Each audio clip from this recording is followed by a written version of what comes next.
കണ്ണൂരിലെ സ്ഫോടനം സമഗ്ര അന്വേഷണം വേണമെന്ന് CPM general secretary MA baby. സ്ഫോടനത്തിൽ അസ്വാഭാവികത ഉണ്ടോ എന്ന് കണ്ടെത്തണം. ഇപ്പം ഇവിടുത്തെ പാർട്ടി ജില്ലാ സെക്രട്ടറി സഹാവ് KV അബ്ദുൽ ഖാദർ പറഞ്ഞിട്ടാണ് ഈ വിവരം ഞാൻ അറിഞ്ഞത്. അപ്പോൾ ഇപ്പം കേട്ടറിവ് വെച്ച് മാത്രം ഞാൻ പ്രതികരിക്കുന്നത് ശരിയല്ലല്ലോ. അപ്പോൾ കണ്ണൂർ ജില്ലയിലെ LDFിൻ്റെയും CPMൻ്റെയും നേതാക്കന്മാരും കേരളത്തിലെ നേതാക്കന്മാരും അതിനെക്കുറിച്ച് പ്രതികരിക്കും. അത്ര പറയാം. ദൗർഭാഗ്യകരമാണ് ഇത്തരം സ്ഫോടനങ്ങൾ ഉണ്ടാവുകയും അപായങ്ങളുണ്ടാവുകയും പരിക്കും മരണമൊക്കെ ഉണ്ടാവുകയും ചെയ്യുന്നത് ഒഴിവാക്കപ്പെടേണ്ടതാണ്, ദുഃഖകരമാണ്. ഒരു പടക്ക നിർമ്മാണ ഫാക്ടറിയിലോ മറ്റോ ആണ് സംഭവിച്ചതെന്നുള്ളതാണ്.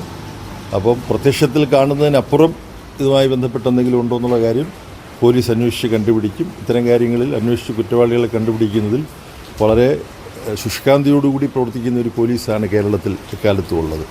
കാശി മധുര പള്ളി വിഷയത്തിൽ RSS അവകാശവാദം നിയമവിരുദ്ധമാണ്. ആഭാസകരമായ അവകാശവാദം സർവശക്തിയും ഉപയോഗിച്ച് എതിർക്കണമെന്നും MA ബേബി തൃശൂരിൽ പറഞ്ഞു. ഇപ്പോൾ കഴിഞ്ഞ ദിവസം മോഹൻ ഭഗത്ത് നടത്തിയ പ്രസംഗത്തിൽ ഈ മധുരയെ സംബന്ധിച്ചിട്ടെല്ലാം വീണ്ടും തർക്കം ഉന്നയിക്കുകയാണ്. മുസ്ലിം സഹോദരന്മാർ അവർക്ക് സ്വസ്ഥമായി ജീവിക്കാൻ വേണ്ടി ഇതങ്ങ് വിട്ടു തന്നേക്കണം എന്നാ പറയും. ഇങ്ങനെ ഓരോന്നോരോന്നായിട്ട് പറയുകയാണ്. ആഭാസകരമാണിത്.